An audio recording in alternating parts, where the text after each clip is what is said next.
Et bonjour Corentin Roland, journaliste indépendant. Vous étiez hier soir dans le quartier de Bastille à Paris pour couvrir pour RMC évidemment l'ambiance des rues parisiennes dans cette soirée de match, demi-finale face à l'Espagne.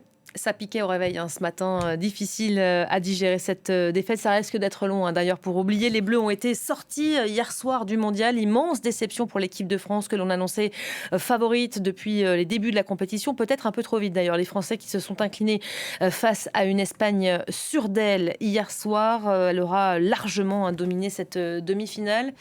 On est le jour d'après, il y a la nuit qui est passée. On en dit quoi? On en redit quoi de ce match d'hier? Pour beaucoup de supporters français d'ailleurs qui ont vécu, vous l'avez dit, le match dans les rues, dans les bars, dans certaines fan zones partout en France, le rêve s'est vite arrêté. On a le sentiment que la meilleure ambiance dans les rues, elle a eu lieu avant le match et pas pendant, parce que rapidement on a senti que ce match-là échappait à l'équipe de France et rapidement donc les supporters ont basculé dans une forme de tension, d'attente et d'un espoir qui est jamais venu et qui s'est réduit au fil des minutes. Et c'était un petit peu le son de cloche de beaucoup de supporters avec qui j'ai pu échanger hier. On n'a pas eu l'occasion de rêver, on n'a pas eu l'occasion de vibrer. Et c'est frustrant, je pense, pour beaucoup d'entre nous, de ne pas avoir eu ce sentiment-là, que la France pouvait aller battre l'Espagne. Et que finalement, on peut perdre à la manière. On dit souvent gagner à la manière, mais on peut perdre aussi à la manière en n'ayant pas démérité. C'était pas le cas hier soir. Oui, parce qu'en fait, le match a tourné en faveur des Espagnols qui sont maîtres dans la manière d'anesthésier leur adversaire. Et là, c'est exactement ce qui s'est passé. Ils ont su parfaitement contrecarrer non seulement les forces de l'équipe de France offensive, parce que l'équipe de France n'a pas marqué, et appuyer aussi sur ses faiblesses. Et c'est vrai que la qualification de l'Espagne, et d'ailleurs Didier Deschamps l'a reconnu, les joueurs l'ont reconnu, la qualification de l'Espagne, elle est amplement méritée. Les Espagnols nous ont été 10 fois supérieurs. Je crois que tout le monde est d'accord là-dessus. On va voir peut-être quelques images et entendre aussi quelques réactions, retour sur ces 10 minutes de rencontre difficile à aller jusqu'au bout hier soir pour les Français. Regardez. Ils avaient pour eux une attaque époustouflante et un parcours qui avait fait naître les plus grands espoirs. Mais les Bleus ont tremblé trop vite face aux champions d'Europe en titre.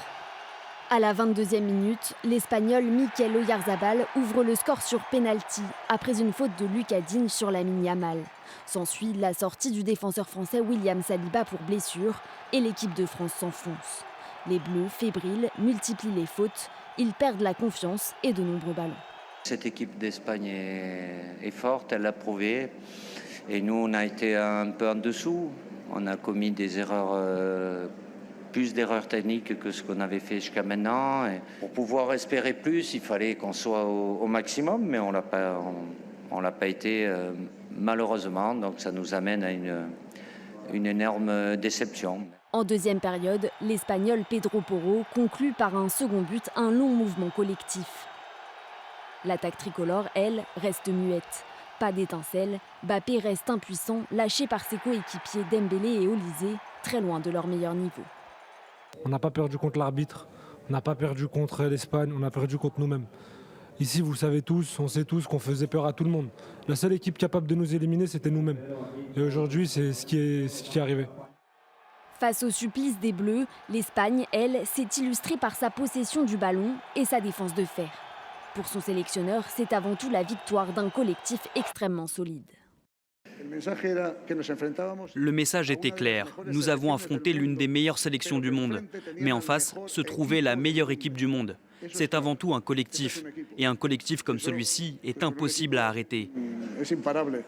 Remontée à bloc, la Roja tentera dimanche de réaliser son rêve, accrocher une seconde étoile à son maillot face à l'Angleterre ou à l'Argentine. On n'a pas été au maximum, disait dès hier soir Didier Deschamps. C'est un peu ça en fait qu'on a vu hier. Des Bleus qui étaient très limités et quelques pourcents de leur capacité finalement.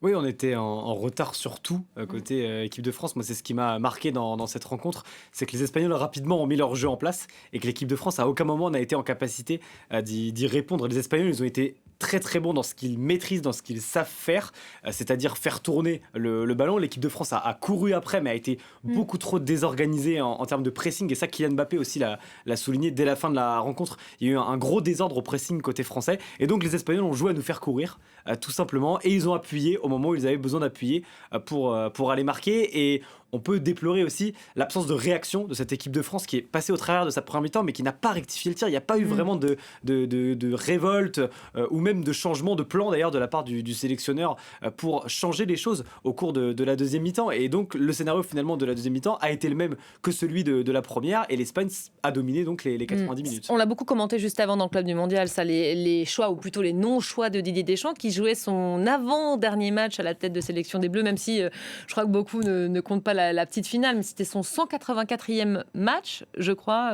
Hier soir, c'est dur quand même de partir là-dessus.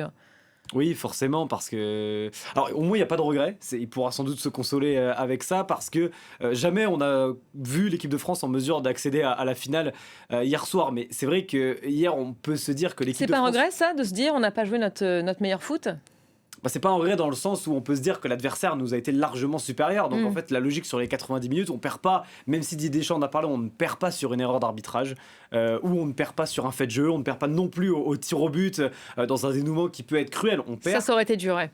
Face à un adversaire qui nous a dominé. Ryan Cherki qui dit à la fin du match, alors on sent beaucoup d'amertume forcément, mais il dit on n'a pas perdu contre un arbitre, on n'a pas perdu contre l'Espagne, on a perdu contre nous-mêmes. Moi, je suis pas tout à fait d'accord. Vous en pensez quoi ? Ils ont perdu contre l'Espagne hier soir, les Français. Oui, je suis pas tout à fait d'accord. Il faudrait certainement pas minimiser la performance de l'Espagne hier d'avoir réussi à complètement contrôler cette équipe de France, d'abord neutraliser ses forces offensive. Et ça a notamment été le cas avec, on rentre dans des termes un peu techniques, mais une excellente gestion de la profondeur. C'est-à-dire que ces attaquants de l'équipe de France vont extrêmement vite et qu'il faut donc gérer l'espace dans le dos de cette défense. Les défenseurs espagnols, ils ont parfaitement réussi à le faire, notamment avec un gardien qui a été positionné très très haut, ce qui fait qu'il était impossible de trouver dans les meilleures conditions Kylian Mbappé, Ousmane Dembélé ou encore Bradley Barcola. Donc non, l'équipe de France n'a pas perdu contre elle-même, elle a perdu contre une très grande équipe d'Espagne qui a fait preuve de grande valeur collective et qui a vraiment mérité sa victoire. C'est de la technique, là, ce que vous dites, effectivement, mais même pour les novices qui étaient devant l'écran hier soir, c'était visible, c'était visible très facilement. Oui, c'était flagrant, et de la même manière que le désordre au pressing pour aller essayer de récupérer les ballons, on n'arrivait pas à récupérer les ballons. Pourquoi ? Parce que les Espagnols, ils se mettaient à 3 contre 2 Français, et donc il suffisait de faire courir les Français assez simplement, et qu'ils avaient donc toujours un temps d'avance dans leur placement. Et ça, c'est la grande force du foot espagnol, parce qu'en fait, ça c'est la seule nation à faire ça d'ailleurs. Cette nation-là, les joueurs travaillent sur la même philosophie depuis qu'ils ont 8-10 ans. C'est ce que nous disait Benoît juste avant. Ouais. C'est n'importe quel que soit le joueur espagnol qu'on intègre à l'équipe, il jouera ce jeu-là. J'aimerais qu'on parle de l'ambiance. Évidemment, tout le monde a envie de gagner la Coupe du Monde, tout le monde a envie d'aller en finale, mais peut-être un peu plus les Français. C'est vrai que la jeune génération n'ont connu que ça. Moi, j'ai mon fils hier qui était étonné qu'on n'aille pas en finale, mais c'est vrai.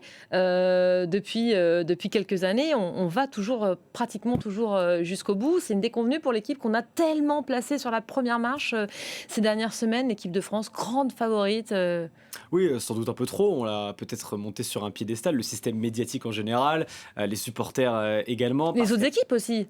Les autres équipes également. Non, mais parce qu'il ne faut pas non plus maintenant, évidemment, balayer tout ça d'un revers de main et dire que le tournoi de l'équipe de France serait raté, par exemple. Bien sûr. Ce qui est sûr, c'est que cette équipe d'Espagne était sans doute la seule nation du monde capable de faire déjouer à ce point l'équipe de France de par ses qualités, c'est qu'on évoque depuis le début de l'émission.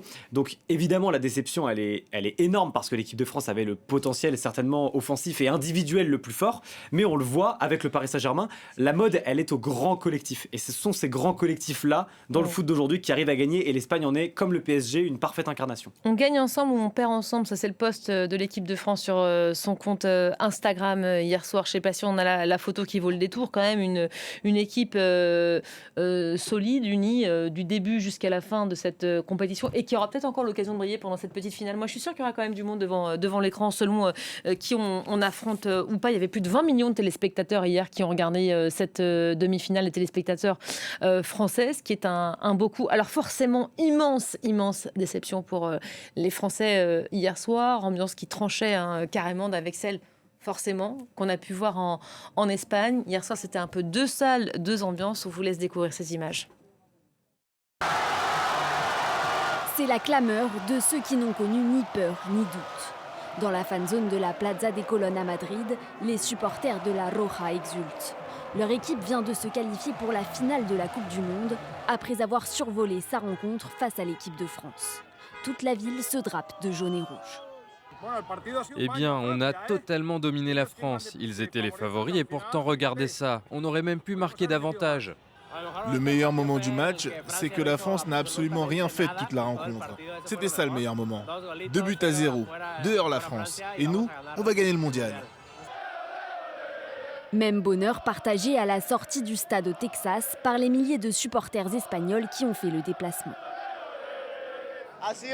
C'était merveilleux, je ne pensais pas vivre ça. Je pense que les Espagnols ont non seulement été à la hauteur, mais qu'ils ont dépassé toutes les attentes. En France, les supporters des Bleus ont, eux, vécu une soirée irrespirable, assistant impuissants à l'effondrement de l'équipe tricolore, privée ce soir de son génie. Les terrasses parisiennes, qui avaient fait le plein de supporters, se sont vidées dès le coup de sifflet final. On s'est fait vraiment fumer par l'Espagne. L'arbitre au début il aurait dû siffler certaines fautes, mais on ne peut pas renier le fait qu'ils étaient meilleurs que nous. C'est compliqué, on a passé une très mauvaise soirée. Pourtant j'y croyais, parce qu'on a une équipe. Franchement on a une équipe plus que forte. On a une attaque incroyable. Dembélé Ballon d'Or. Moi j'y croyais, le nouveau, le deuxième, le back-to-back. Mais bon on s'est fait détruire. Et en vrai c'est un peu triste. En Espagne, après une nuit de liesse, les fans vont eux reprendre des forces avant la finale le 19 juillet. Bon, vous les avez côtoyés, ces supporters, en tout cas parisiens, hier soir dans le quartier de Bastille. C'était silence de mort avant même la fin du match, hein, je crois.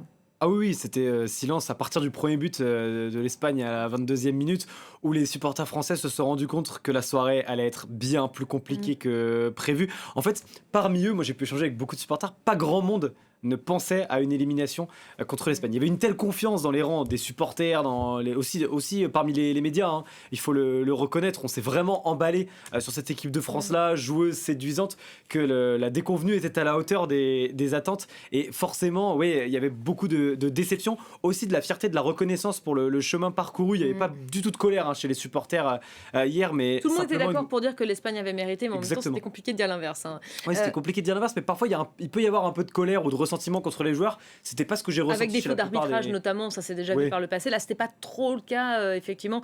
Hier soir, il y a un engouement quand même qui est très fort. Alors ça, c'est palpable dans tous les pays quand on arrive à ce stade de la compétition, forcément, mais peut-être en France, il y a ce plaisir qui est partagé par tous, et même ceux qui regardent pas le football d'ordinaire. C'est vrai qu'une Coupe du Monde, comme ça, quand on arrive dans les derniers instants de la compétition, tout le monde s'assoit devant l'écran, les enfants, les femmes, les plus vieux, et c'est vrai que c'est un moment d'union nationale. Alors, c'est un peu l'ironie de la situation. C'était la fête nationale hier, 14 juillet. Ça ne nous a pas du tout porté chance, nous Français. Est-ce que les Français seront au rendez-vous pour la suite? Qu'est-ce que l'histoire nous dit? Que c'est un éternel cycle, et vous avez raison, c'est un moment, un fait social où la France fait corps ensemble et où peuvent se réunir dans un bar des gens qui n'y connaissent absolument rien au foot et des connaisseurs, et échanger ensemble. C'est un moment de communion. On dit toujours parmi les fans de foot que c'est dommage que ça soit que tous les 4 ans qu'il y ait cette cohésion-là nationale, mais c'est sûr. Il y a l'Euro de football après, hein, dans 2 ans. Donc, oui, bien sûr. La Coupe du Monde est plus forte de ce point de vue-là en termes d'audience, parce qu'évidemment c'est une compétition mondiale, mais vous avez raison, l'Euro rassemble aussi des millions de Français. Et à la différence, par exemple, que dans la culture espagnole, par exemple, le football est ancré dans une plus grande partie de la population. Ce qui fait qu'on n'attend pas forcément les Coupes du Monde pour se rassembler. Le moindre match, il y a toute la ville qui est dehors. Exactement. C'est un enjeu. Et c'est pas toujours le cas en France. En France, beaucoup de gens ne supportent l'équipe de France que lors des grandes compétitions, et particulièrement lors de la Coupe du Monde. Et c'est vrai que parfois c'est presque un prétexte finalement pour se réunir, pour sortir, et donc forcément oui, il y avait beaucoup de déceptions, mais rendez-vous dans 2 ans pour l'Euro, dans 4 ans, et les supporters ils seront toujours là, c'est certain. Je voulais montrer la une du Parisien, les Parisiens que nous sommes, tombés de haut avec cette photo de Kylian Mbappé. On en a vu beaucoup, la tête dans le maillot des joueurs de cette équipe de France. Kylian, à qui on a écrit une chanson, entre-temps il y a une pétition qui a circulé avec des supporters qui lui ont demandé pardon. Kylian Mbappé qui a retrouvé ses lettres de noblesse. Bon, c'était dur pour lui hier soir, mais il y a la suite qui doit s'écrire maintenant avec, on en parlait tout à l'heure, Zinedine Zidane qui c'est pas trop un secret, devrait arriver assez rapidement. Oui, c'est l'expression vraiment secret de Polichinelle pour Zinedine Zidane qui n'a pas été annoncé, mais même Philippe Diallo laissait entendre voilà, que ce serait lui le futur sélectionneur de l'équipe de France. Kylian Mbappé, il a eu des mots très justes hier en après-match, il a bien résumé comme on vient de le faire la rencontre. Voilà, pour lui, il a été condamné en tant que dernier maillon de cette chaîne à une forme d'impuissance. Il a été très peu servi, il a essayé de déclencher des pressings pour aller gêner les défenseurs espagnols, mais il était souvent un peu seul ou un peu à contre-temps, donc il a été impuissant comme ses autres partenaires de l'attaque, bien muselé aussi, mais évidemment on retiendra qu'il a fait une très grande Coupe du Monde, Kylian Mbappé, et qu'il aura aussi été un bon capitaine de cette équipe de France-là. Et maintenant il faudrait bien terminer cette histoire-là en Coupe du Monde, parce que ce match de 3e place, les supporters peuvent un petit peu s'en désintéresser en ce qui concerne le foot. On n'est pas aux Jeux Olympiques où voilà, la médaille de bronze a une grande importance. Il y a une suite à écrire, voilà. Quand même. Hein. Ouais, au football, c'est souvent un match anecdotique, mais quand même, avec peut-être l'Argentine en futur adversaire, on aura sûrement l'occasion d'en parler, mais il y aura peut-être un grand rendez-vous finalement pour jouer ce match de la 3e place qui sera pas si anecdotique que cela selon l'adversaire. Parlons-en tout de suite parce que les Argentins vont donc jouer leur demi à eux, c'est ce soir à partir de 21h, donc l'Angleterre qui affronte l'Argentine, et là aussi chacun évidemment rêve d'une place en finale. On est derrière qui? Alors c'est difficile à dire peut-être pour un journaliste sportif, les Anglais ou les Argentins. Quand on regarde les réseaux, il n'y a personne derrière l'Argentine, tout le monde se range du côté de celui qui s'oppose à l'Argentine. Oui, le sens de l'histoire évidemment serait d'avoir une petite finale, donc un match pour la 3e place entre la France et l'Argentine, les retrouvailles de la dernière finale de Coupe du Monde. Et ça, je pense, résonne d'autant plus avec l'envie de supporter l'équipe anglaise.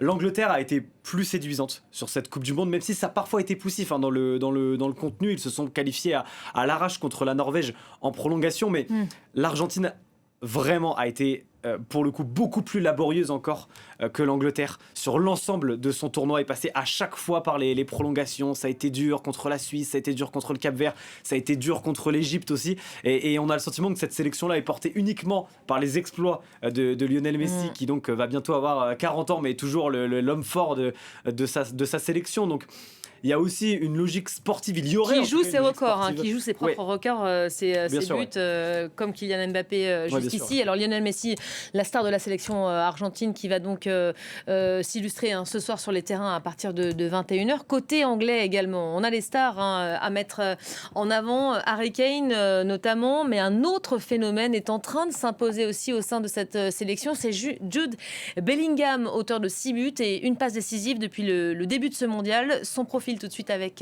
Victor Faubert.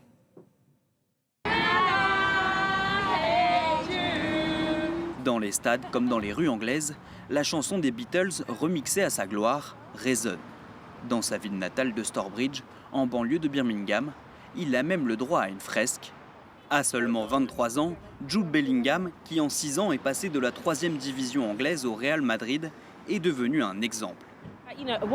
Un gars du coin qui est allé aussi loin en sélection, c'est un peu un héros pour les autres habitants, pour les enfants du quartier, parce qu'il voit qu'en travaillant dur, on peut réaliser ses rêves. Le numéro 10 de la sélection anglaise, qui joue sa 2e Coupe du Monde, a déjà marqué 6 buts dans cette édition et excelle dans tous les domaines. Décisif dans les matchs importants comme face à la Norvège en quart de finale, où il inscrit un doublé. Il est aussi capable de défendre ou d'être passeur décisif. Des performances qui, pour les supporters, le hissent au niveau de la star de l'équipe, Harry Kane. Je pense que c'est peut-être le meilleur joueur de l'équipe d'Angleterre. Je sais que tout le monde parle de lui et de Harry Kane. Harry Kane peut évidemment nous sauver, mais Jude Bellingham peut tout simplement nous mener vers les sommets. Pour mener l'Angleterre vers les sommets, il devra d'abord faire face à un autre attaquant de renom, Lionel Messi, pour l'Argentine.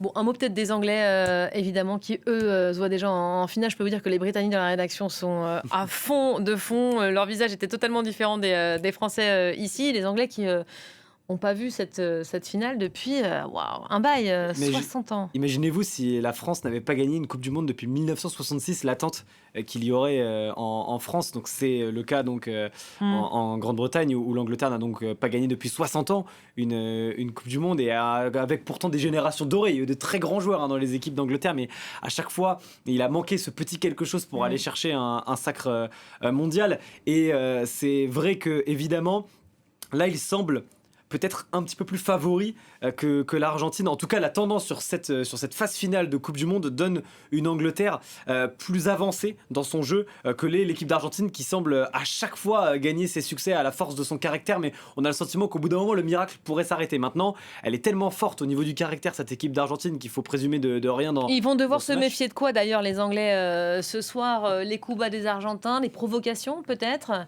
Alors, pas forcément. En tout cas, ce qui est sûr, c'est que tous les scénarios ont été les mêmes pour cette équipe d'Argentine. À savoir, elle est ballottée, elle est malmenée.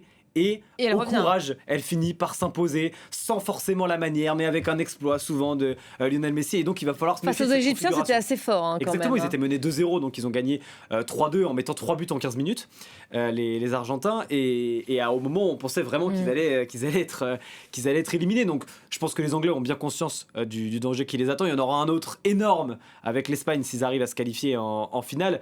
Ce qui est sûr, c'est qu'ils ont rarement été aussi proches ces dernières années, les Anglais. Et on a le sentiment qu'avec Thomas Tuchel, leur sélectionneur, il y a une identité, il y a une cohésion aussi, même si c'est pas forcément vu ces derniers jours. Il y a eu quelques frictions entre Bellingham notamment et son sélectionneur, mais il y a une vraie cohésion qui se détache de cette équipe sur l'ensemble du tournoi, qui donne à penser qu'elle est capable d'atteindre la finale. Le sélectionneur des champions en titre, Lionel Scaloni, qui a d'ores et déjà déclaré que ce serait une folie de mélanger football et conflit, parce qu'il y a une rivalité historique entre ces deux pays qui pourrait se traduire sur le terrain. Ils se sont pas revus depuis très très longtemps. Elle est omniprésente, cette donne-là, ce caractère historique dans les médias argentins notamment, surtout côté Argentine, avec l'évocation de la guerre des Malouines entre les deux pays au début des années 80, avec aussi le quart de finale de Coupe du Monde 1986 où l'Argentine s'était imposée notamment avec un but de la main de Diego Maradona avant qu'il ne marque le but du siècle, ce qui reste un des matchs les plus légendaires de l'histoire de la Coupe du Monde. Mais c'est vrai que dans les médias argentins, parfois on dit le rival sportif, c'est le Brésil,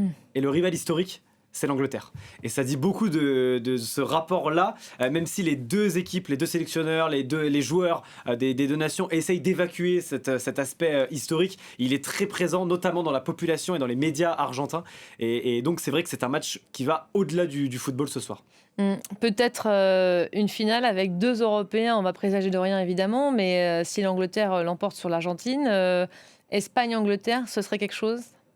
Oui, ce serait un bel affrontement. Alors si je dis pas de bêtises, c'est déjà peut-être arrivé sur une dernière finale là, lors d'un Euro en 2021, je me souviens plus, mais bon, en tout cas, ce qui est sûr, c'est que oui, ce sont deux nations dominantes du foot mondial. Là, on avait de toute façon dans le tableau des demi-finales les 4 favoris. La France, l'Espagne, l'Argentine et l'Angleterre. Les 4 sont au rendez-vous et quoi qu'il arrive, ce sera une grande finale avec une prédominance donc des Européens sur cette dernière phase. Mais ce serait aussi un bel affrontement, par exemple, générationnel entre l'Argentine de Lionel Messi et l'Espagne de Lamine Yamal. Donc il y aura quoi qu'il arrive des belles histoires à raconter autour de cette prochaine finale de Coupe du Monde. Deuxième demi-finale donc à suivre ce soir à partir de 21h, Argentine-Angleterre. La petite finale donc de la France qui sera jouée samedi. Vous voulez voir quoi samedi sur le petit écran? L'Argentine-France? Alors déjà juste rectifier, c'était pas l'Espagne en finale de l'Euro 2021. Ce que j'ai envie de voir, sans doute, j'aimerais voir cette équipe anglaise récompensée si elle maintient ce niveau de performance ce soir. Donc les Anglais en finale et les Argentins à la petite finale avec nous, c'est ça pour la belle histoire de retrouver l'Argentine et de s'offrir une vraie petite finale avec de l'enjeu, parce que je vous l'ai dit avec souvent, une revanche bien sûr pour les Français. Souvent ces matchs-là, ils sont un peu dénués d'intérêt dans le foot, mais un France-Argentine ne serait jamais dénué d'intérêt, et donc moi j'y verrais une belle histoire à voir cette affiche-là en petite finale, et donc Espagne-Angleterre en finale. Bon, on le dit à tous les sceptiques, mais je pense qu'effectivement si on a cette affiche France-Argentine, il y aura du monde devant le petit écran. Cette compétition donc qui s'arrête dans quelques jours, ce sera dimanche. Déjà un bilan peut-être de ce mondial pour clôturer cette séquence. On avait beaucoup parlé de ce choix sur 3 pays, les États-Unis, Trump qui est toujours pas, corrigez-moi si je me trompe, mais toujours pas mis un pied dans un stade. Semble pas, ouais. A priori, ce ne sera pas le cas non plus. Qu'est-ce qu'on en dira à distance de ce mondial? Je pense qu'on parlera beaucoup des ingérences politiques, notamment en début de mondial, l'exclusion de l'arbitre somalien Omar Hartan, par exemple, ce qui s'est passé avec l'équipe d'Iran, les interventions aussi au niveau arbitral du président Trump pour annuler l'exclusion de l'attaquant américain Folarin Balogun. Quand on voyait hier soir les images là, du clan de la FIFA dans les tribunes, il y avait beaucoup de réactions du côté des supporters. Oui, dans le bar à proximité duquel j'étais, notamment des sifflets lorsque Gianni Infantino apparaissait à l'écran, le président de la FIFA. Mais évidemment, il y aura cet aspect-là qui, je pense, restera quand même comme une tâche sur cette Coupe du Monde. Il y aura eu du spectacle, une formule qui a crispé et laissé parfois sceptique avec ses meilleurs troisièmes qualifiés. Ça a donné beaucoup de qualifiés, beaucoup de matchs où finalement l'intérêt sportif a mis du temps à venir. Là, on est en plein dans la phase finale où il y a des éliminés, où il y a la dramaturgie à son maximum. Mais on a vécu beaucoup de matchs où, notamment en phase de poule, il suffisait d'une victoire pour être qualifié. Ça a donné quelques rencontres sans intérêt quand même. Il y a eu un plus faible écart de niveau que pronostiqué sans doute entre les petites nations qui ont intégré cette Coupe du Monde et les grandes nations. On a vu par exemple le Cap-Vert tenir face à l'Espagne. Ça aussi, ce sera peut-être l'un des enseignements, notamment pour Gianni Infantino qui espère élargir encore à davantage de pays pour éviter cette formule des meilleurs troisièmes. Ce sera son argument, il l'utilisera pour inclure davantage de pays encore et avoir encore plus de matchs, donc encore plus de recettes dans son esprit. Voilà, peut-être. En tout cas, c'est ce qui est déjà annoncé. Merci beaucoup, Corentin, d'avoir été avec nous sur cette demi-heure. Digérer la défaite, reprendre les forces pour mieux revenir pour la petite finale. C'est ce qu'on souhaite évidemment aux Français, qu'on attend en forme sur la pelouse samedi soir. D'ici là, il y a cette deuxième demi-finale. Dès ce soir, Argentine, Angleterre à ne surtout pas manquer. Restez à nos côtés. L'info se poursuit sur France 24.